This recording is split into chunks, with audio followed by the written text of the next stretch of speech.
예. 동영상이 갑자기 중단이 됐죠. 죄송합니다. 제가 이거 아직 동영상 촬영이 익숙하지 못해 자꾸 중간중간 자꾸 끊기네요. 지금 이제 1 주차 네 번째 강의, 이제 1 주차 마지막 강의입니다.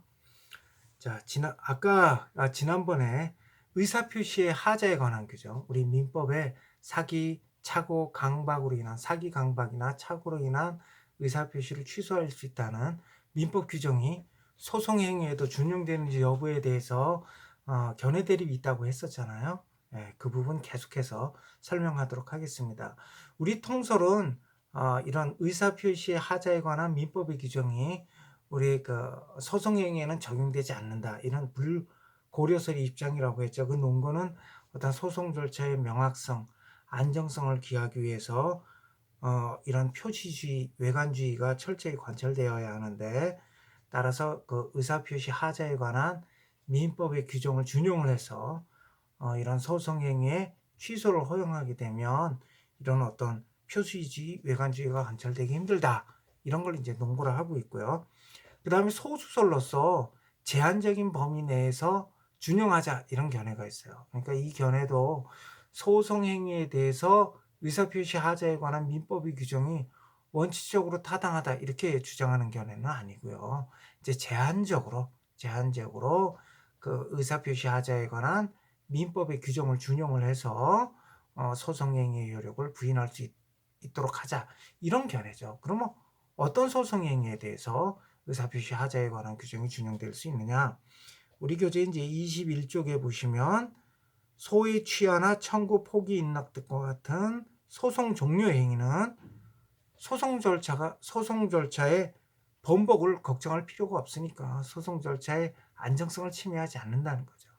그래서 소취와 같은 소송 종료 행위에 대해서는 의사표시 하자에 관한 민법의 규정을 준용할 수 있다, 이렇게 보는 이 소수설이에요. 그럼 우리 판례의 입장은 어떻게 되느냐? 우리 판례는 기본적으로 통설과 마찬가지로 의사표시 하자에 관한 민법의 규정은 소송행위에 적용될 수 없다, 이런 입장이에요. 이런 입장. 그런데 다만 예외적으로 우리 21쪽 한번 보실까요? 네, 21쪽. 다만 그 판례 입장 세 번째 줄 보시면요. 다만 사기나 강박 등 형사상 처벌받을 다른 사람의 행위로 인하여 이루어졌고, 그 다른 사람에 대해서 유죄 판결이 확정된 경우, 이걸 우리 민사소송법에서는 재심 사유로 규정을 하고 있어요. 그래서 이런 재심 사유로 규정한 취지를 유추해서 이런 경우에는 소송행위의 효력을 무효로 할 수 있다, 이렇게 이제 보고 있어요. 그러니까 우리가 일반적으로 만약에 이제 소취와 같은 소송행위에 있어서 원고가 소취하를 했는데, 왜 소취를 했냐 하면 피고가 그래, 원고 네가 원하는 것을 내가 들어줄 테니 소를 취하해달라, 그래서 원고가 소를 취하를 했어요. 그런데 피고가 당초 약정했던 내용을 이행을 안 해요. 자, 이런 경우에 원고가 내가 피고의 기망으로 인해서 착오에 빠져 취소를 했다, 그러면서 사기에 의한 소송행위의 취소를 주장할 수 있느냐? 할 수 없다는 거죠. 그런데 어떤 경우에는 할 수 있느냐? 그와 같은 사기나 강박 등이 형사상 처벌받을 행위로 이루어졌고, 그로 말미암아 그 사람이 형사처벌을 받았고 유죄 판결이 확정된 거죠. 그러니까 예를 들어서 상대방이 원고에 대해서 아주 무자비한 폭력을 행사를 해서 원고가 내가 소취하를 하지 않으면 죽겠구나, 이런 두려움에 휩싸여 가지고 의사가 박탈된 상태에서 만약에 소취하서를 작성했다. 그렇게 해서 그 작성된 소취하서를 제출해서 소가 취하됐다. 그리고 그 소취하라고 그 폭력을 행사한 사람이 유죄 판결을 받아 확정됐다. 이런 경우에는 그와 같은 소취하는 무효가 된다는 거예요. 그러니까 아주 예외적으로 제한적인 범위 내에서 인정을 하고 있죠. 이게 이제 우리 판례의 입장이에요. 자, 그 다음 이제 끝으로 대체적 분쟁 해결 수단 한번 볼게요.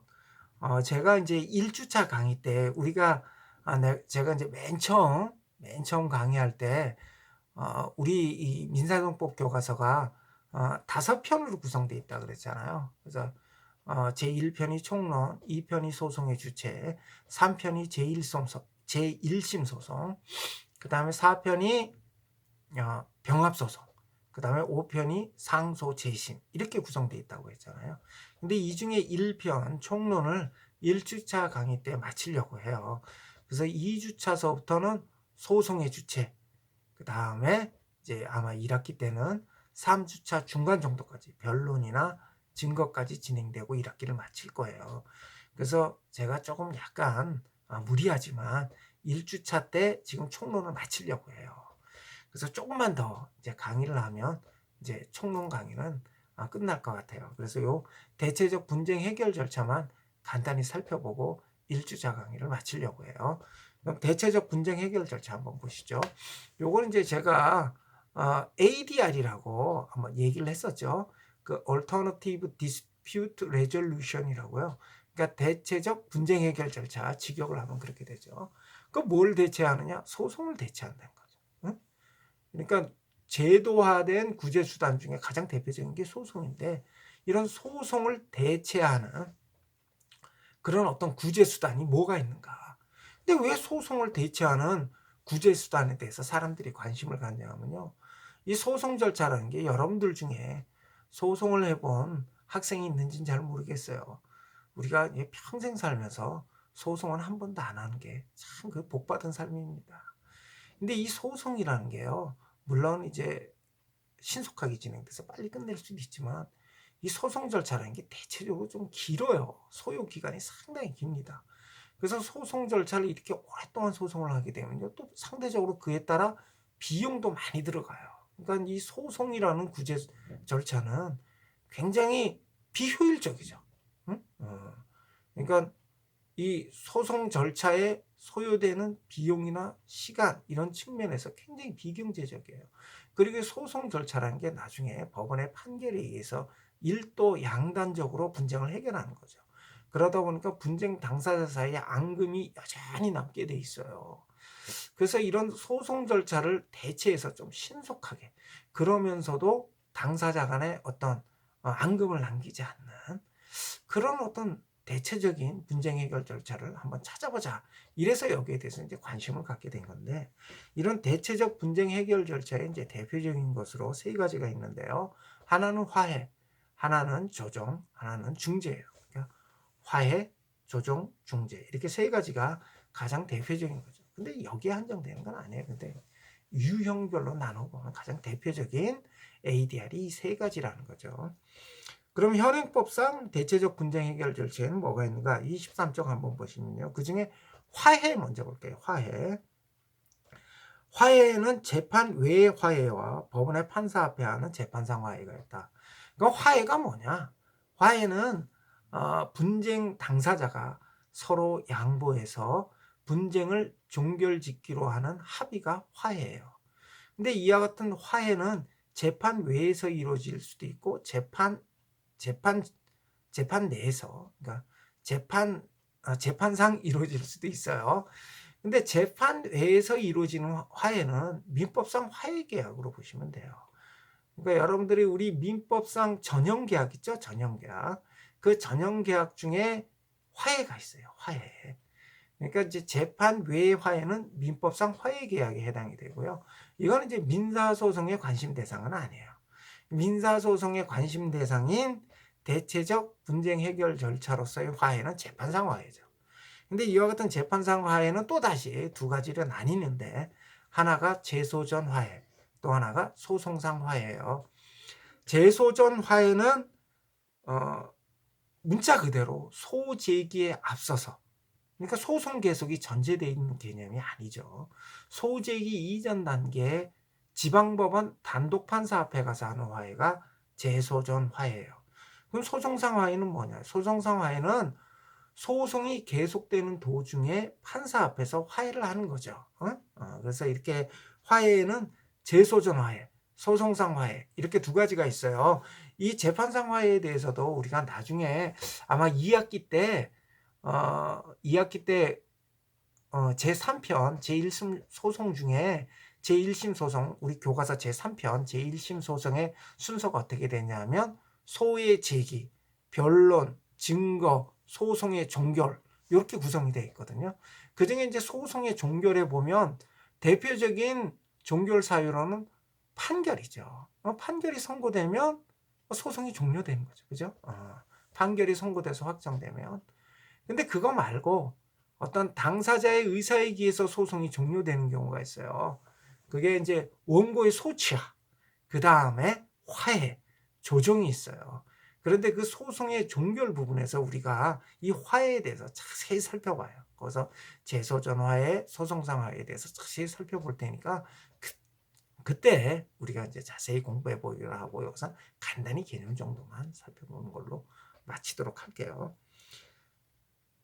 그러니까 재소전 화해와 소송상 화해는 어떤 차이가 있다? 소송 계속이 전제되어 있느냐, 그렇지 않느냐 이런 차이예요. 근데 23쪽 그 밑에서 맨 밑에서 위로 한 세 번째 줄 보면 화해 공고 결정이라는 게 있어요. 이 화해 공고 결정은 뭐냐 하면 어떤 이런 소송상 화해를 활성화하기 위해서 도입한 제도예요. 그러니까 판사가 당사자한테 화해를 공고하는 거죠. 이렇게 화해하시면 어때요? 이렇게 화해를 공고를 하고 당사자가 그 화해에 응하면 소송상 화해가 성립한 걸로 이렇게 보는 거예요. 만약에 당사자가 응하지 않으면 그냥 소송이 그대로 진행이 되는 거죠. 이 화해 공고 결정에 대해서도 나중에 자세히 살펴볼 거예요. 그 다음에 24쪽 한번 보세요. 조정 한번 보시죠. 조정. 조정 한번 보면요. 조정은 법관 또는 조정위원회가, 이게 이제 조정인이에요. 조정인. 이런 조정인이 분쟁 당사자 사이에 개입해서 화해로 이끄는 절차다. 그럼 조정하고 화해는 가장 큰 차이점이 뭘까요? 아까 우리가 조금 전에 살펴본 화해 같은 경우에는 분쟁 해결의 주도적 지위를 누가 가져요? 분쟁 당사자가 가져요. 그러니까 분쟁 당사자가 서로 양보해서 분쟁을 종결짓기로 하는, 그렇게 합의하는 거. 이게 화해거든요. 그럼 조정은 뭐냐? 조정은 제3자, 조정인이 분쟁 해결의 주도적 지위를 가져요. 그래서 조정인이 조정안을 제시하고 이 조정인이 제시한 조정안에 당사자가 응하면 조정이 성립되고 그러면 분쟁이 종결되는 거예요. 제시한 조정안에 당사자가 응하지 않으면 그럼 조정이 성립하지 못하는 거죠. 이것도 나중에 자세히 살펴볼 거예요. 그런데 그 24쪽 조정 부분 중간 부분쯤에 보면 조정 담당 판사는 당사자 사이에 합의가 성립되지 않거나, 그러니까 당사자가 조정에 응하지 않거나 당사자 사이에 성립된 합의 내용이 적당치 않다고 인정되는 경우에는 직권으로 뭘 할 수 있어? 조정을 가름하는 결정을 하여야 한다. 이렇게 이제 우리 민사조정법, 가사소송법에 이제 규정을 두고 있어요. 이 조정에 관한 근거 법률이에요. 조정에 관한 근거 법률로 이제 민사조정법이 있고요. 그 다음에 가사조정에 대해서는 가사소송법이 규정을 두고 있어요. 그리고 이렇게 조정을 가름하는 결정을 할 수가 있어요. 그러니까 판사가 조정안을 제시했는데 당사자가 응하지 않으면 조정에 가름하는 결정을 해서 당사자에게 보내요. 그래서 당사자가 여기에 대해서 이의를 하지 않으면 조정에 가름하는 결정의 내용대로 조정이 성립된 걸로 되고요. 만약에 이의를 제기하게 되면 이제 조정이 성립하지 않은 것으로 되는 거죠. 요게 이제 조정이에요. 그 다음에 끝으로 중재가 있어요. 중재. 아까 이제 중재는 제가 잠깐 설명했었죠. 24쪽 중재의 부분 한번 보시죠. 중재는 당사자의 합의에 의해 선출된 중재인의 중재 판정에 의해서 당사자 사이의 분쟁을 해결하려는 절차이다. 중재는 당사자 사이의 상호 양보나 제3자가 제시하는 조정안에 동의함으로써 분쟁을 해결하는 것이 아니라 제3자의 판단에 의해서 분쟁을 해결한다는 점에서 판결과 유사하다 이거죠. 그죠? 그러니까 이 중재 같은 경우에는요. 중재도 자주적인 분쟁 해결 절차예요. 어떤 점에서 당사자가 중재를 하겠다는 합의를 해야 돼요. 당사자가 중재에 의해서 분쟁을 해결하겠다는 합의를 하고, 그래서 이 중재를 신청하면 그 다음에 중재인의 판정에 따라 분쟁을 해결하는 거죠. 중재인의 판정에 대해서 당사자가 응할지 응하지 말지 선택할 수는 없어요. 그런데 중재에 의해서 분쟁을 해결할지 여부는 당사자의 합의에 근거한 거죠. 그래서 자주적 분쟁 해결 절차, 그래서 대체적 분쟁 해결 절차의 하나인 거예요. 그런데 기본적인 구조는 법원의 판사가 판결에 의해서 분쟁을 해결하는 것과 굉장히 유사하죠. 그 25쪽에 보시면요. 25쪽 두 번째 줄 보면 현재 이 중재에 관한 근거 법률로는 중재법이 있고요. 중재 심판 기관으로는 대한상사 중재원이 있어요. 26쪽 한번 보시죠. 26쪽에 보면 중재합의 이렇게 나와 있잖아요. 중재합의 아까 잠깐 설명했었죠. 자, 중재합의 당사자가 중재에 의해서 분쟁을 해결하기로 하는 중재합의를 했었던 경우에는 어떻게 해요? 중재에 의해서 분쟁을 해결해야 되고, 만약에 이렇게 중재합의를 했는데 소송을 제기했다. 그럼 상대방은 어떻게 할 수 있다? 중재합의의 존재를 항변할 수 있다. 그러면 법원에서 어떻게 한다 그랬어요? 소송 요건 흔결을 이유로 부적합한다 그랬잖아요. 그 중재합의의 존재가 뭐였죠? 소송 요건 중에 항변사항이었잖아요. 그때 제가 설명했었죠. 자, 이렇게 중재합의는 뭐냐면 중재에 의해서 분쟁을 해결하기로 하는 당사자 간의 합의예요. 근데 이 중재합의는 이런 그 당사자 사이의 분쟁을 중재에 의해서만 해결하기로 한다. 이렇게 하는 합의를 중재합의 가운데 이걸 전속적 중재합의라고 하는데, 중재합의는 원칙적으로 전속적 중재합의가 되죠. 그죠? 전속적 중재합의. 그러니까 중재에 의해서 분쟁을 해결하겠다. 이런 전속적 중재합의에 되는데 이 선택적 중재합의가 있어요. 선택적 중재합의. 선택적 중재합의가 뭐냐면 우리 그 26쪽 중간쯤에 보면 오로지 두 번째 단락 두 번째 줄 한번 보세요. 두 번째 단락 오로지 부분. 오로지 중재에 의하여 분쟁을 해결하기로 하는 전속적 중재합의가 중재합의로서 유효한 건 말할 필요가 없죠. 이건 당연히 중재합의죠. 그런데 이제 문제가 되는 게 법원의 판결 또는 중재에 의하여 분쟁을 해결하기로 하는 선택적 중재합의예요. 이 선택적 중재합의도 이게 중재합의냐 이거예요. 근데 의외로 선택적 중재합의가 훨씬 더 많아요. 예를 들어서 국가나 지방자치단체를 상대로 하는 계약을 체결할 때 그때 계약 조건이 있거든요. 계약 조건, 아주 정형화된 계약 조건이죠. 그 계약 조건 맨 말밑 쪽에 가보면 어떤 표현이 있냐면요. 이 사건 계약과 관련된 분쟁은 소송 또는 중재에 의하여 해결하기로 한다. 이런 규정이 있어요. 소송 또는 중재에 의하여 해결하기로 한다.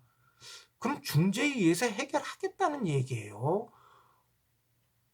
아니면 뭐 소송을 제기해도 된다는 거예요. 애매하죠. 이게 선택적 중재합의예요.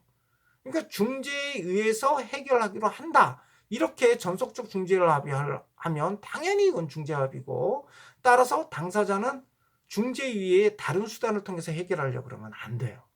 당사자의 분쟁은 중재에 의해서 해결해야 된다는 거죠. 소송을 제기하면 안 돼. 그러면 어떻게 돼? 부적법 해죠. 그런데 이 선택적 중재합의 같은 경우는 이제 문제가 되는 거죠. 이 선택적 중재합의도 중재합의로서 유효하다. 이렇게 되면 어떤 문제가 있죠? 국민의 재판 청구권을 침해할 우려가 있죠. 우리 헌법에서는 헌법과 법률이 정한 법관에 의해서 재판을 받을 권리가 있어요. 우리 국민들은. 그런데 이 중재인은 뭐예요? 중재인이 법관이에요? 아니죠. 중재인은 법관 아니에요. 헌법과 법률이 정한 법관이 아니란 말이에요. 근데 선택적 중재합의도 중재합의로서 유효하다 이렇게 보게 되면 중재에 의해서만 분쟁을 해결해야 되고 소송을 제기할 수 없다 이렇게 보게 되거든요. 그래서 선택적 중재합의에 대해서 선택적 중재합의는 무효다 이렇게 보는 하급심 판례가 있었어요. 그 이유는 재판 청구권을 침해할 우려가 있다는 거죠. 또 반면에 선택적 중재합의가 유효하다라는 하급심 판결도 있었어요. 이 선택적 중재합의의 유효성을 긍정한 이 하급심 입장을 취한 이유는 뭐냐면 중재 자체가 당사자 간의 자주적인 분쟁 해결 절차라는 거죠. 당사자가 분명히 중재에 의해서 분쟁을 해결하기로 합의한 이상 중재에 의해서 분쟁을 해결해야 된다는 거죠. 이렇게 서로 하급심 판결이 엇갈렸어요. 여기에 대해서 이제 대법원이 최종 판단을 해줬죠. 그러니까 대법원은 어떤 입장이냐? 절충적인 입장을 취하고 있어요. 절충적인 입장. 이와 같은 대법원의 입장은 지금까지 계속 유지되고 있어요.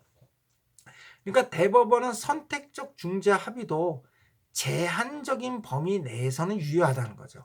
어떤 경우에 선택적 중재 합의가 중재 합의로서 유효하느냐? 이렇게 소송 또는 중재에 의해서 분쟁을 해결하기로 한다라는 이런 선택적 중재 합의를 한 경우에 당사자 일방이 소송이 아닌 중재의 방법을 선택했어요. 그래서 중재 신청을 했어요.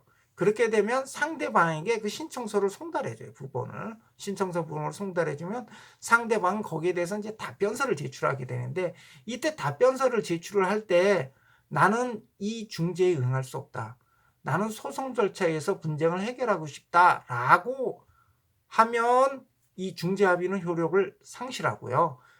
그런데 그런 어떤 소송 절차에서 분쟁을 해결하겠다는 의사표시를 하지 않은 채 중재에 응하게 되면 선택적 중재합의도 유효하다는 거죠. 선택적 중재합의도 유효하다는 얘기는 뭐예요? 중재에 의해서만 분쟁을 해결해야 되고 그 이후에는 소송 절차로 다시 복귀할 수가 없어요. 소송을 제기한다든지 이런 방법으로 분쟁 해결을 구할 수 없다는 거죠. 그러니까 우리 판례는 이렇게 제한된 범위 내에서 제한적으로 선택적 중재합의의 유효성을 긍정하고 있어요. 그 다음에 28쪽 한번 보시죠. 중재 판정. 중재 판정의 효력 한번 볼게요. 중재 판정은 법원의 확정 판결과 동일한 효력이 있어요. 그러니까 중재 같은 경우에는 우리가 이제 법원 소송 같은 경우는 3심제잖아요. 재판을 3번 하잖아. 근데 중재 같은 경우는 뭐예요? 대한상성 중재원에서 한 번 중재하면 끝나는 거예요. 응? 그런데 이때 중재 판정이 내려지면 뭐예요? 확정 판결과 동일한 효력이 있다. 그 다음에 중재 판정의 불복 한번 보죠. 중재 판정의 불복. 중재 판정에 대한 불복은 중재 판정은 무슨 1심, 2심, 4심, 3심이 있는 게 아니에요. 근데 중재 판정에 대한 불복은 법원에 중재 판정 취소 소송을 제기하는 방법으로 제기할 수 있다. 그러니까 중재 판정 취소 소송을 제기해서 중재 판정의 효력을 다툴 수는 있어요. 물론 이때 취소 소송을 제기할 수 있는 사유는 제한돼 있어요. 예를 들어서 당사자가 중재 합의를 했는데 이때 일방이 무능력자였어요. 그러니까 예를 들어 제한 능력자라든지 소송 무능력자였다든지, 그 다음에 중재 합의가 무효인 경우, 당사자가 중재인의 선정 또는 중재 절차에 관해서 적절한 통지를 받지 못하였거나 뭐 참여할 수 없었던 경우, 뭐 이런 경우에는 중재 판정이 취소를 구하는 소송을 제기할 수 있어요. 중재 판정 취소 사유에 대해서는 우리 중재법에 쭉 규정이 돼 있어요. 그 다음에 중재 판정의 집행. 중재 판정은 그 자체로 집행력이 없어요. 강제 집행을 못 한다는 거죠. 그럼 강제 집행하려면 어떻게 해야 되느냐? 강제 집행을 허가하는 법원의 결정을 얻어야 돼요. 결정을. 과거에는 판결을 얻도록 했어요. 집행 판결을 얻도록 했는데 이 판결 절차하고 결정 절차는 우리가 나중에 살펴보겠지만 상당히 차이가 있어요. 그 판결 절차 같은 경우에는 당사자에게 어떤 변론 기회를 반드시 부여를 해줘야 돼요. 그런데 이 결정 절차 같은 경우에는 간이 신속하게 진행이 되죠. 그래서 과거에는 집행 판결을 얻도록 했는데 그렇게 하다 보니까 이게 사실상 소송을 다시 하는 거나 똑같아요. 그래서 좀 신속하게 권리구제를 도모해주기 위해서 결정 절차를 바꿨어요. 그래서 중재 판정 자체에는 집행력이 없기 때문에 강제 집행을 허가하는 법원의 결정이 있어야 된다. 그러니까 어떻게 보면 이렇게 중재가 한 번의 중재 판정으로 분쟁을 해결할 수 있다는 점에서는 좀 신속한 권리구제가 도모될 것 같은데, 만약에 여기에 불복해서 중재 판정 취소 소송을 제기한다든지, 그리고 상대방이 임의로 이행하지 않아서 어떤 강제 집행을 구하는 법원의 결정을 구하는 법원의 어떤 결정을 구하는 절차에 들어간다든지 하는 경우에는 시간이 상당히 소요될 수가 있어요. 그래서 이 중재 자체는 당사자 간에 일종의 어떻게 보면 글쎄 어떤 성숙한 어떤 시민의식 같은 게 요구가 돼요. 그래서 이거는 서로 중재에 의해서 분쟁을 해결하기로 했으면 중재 판정이 내려지면 거기에 순응을 해서 당초 약정한 대로 이행을 해야 되는 거예요. 근데 중재 판정 중재 합의를 할 때는 내가 이기겠지 이렇게 생각했다가 중재에서 내가 지게 되면 중재 판정 취소 소송을 제기한다든지 뭐 강제 그 다음에 임의로 이행하지 않아서 강제 집행을 구하는 또 어떤 결점을 신청한다든지 뭐 이런 절차를 거치게 되면 시간이 상당히 많이 소요되게 되죠. 예, 이렇게 해서 1 주차 강의는 여기까지 해서 마치고요. 다음 주차부터는 제2편 소송의 주체 살펴보도록 할게요. 그리고 인제 이 1 주차 과제에 대해서는 제가 그 하이 클래스에 올려 놓을게요. 그래서 여러분들 요 강의 듣고 난 다음에 그 과제 작성해서 제출해 주시기 바라요. 예, 수고하셨습니다.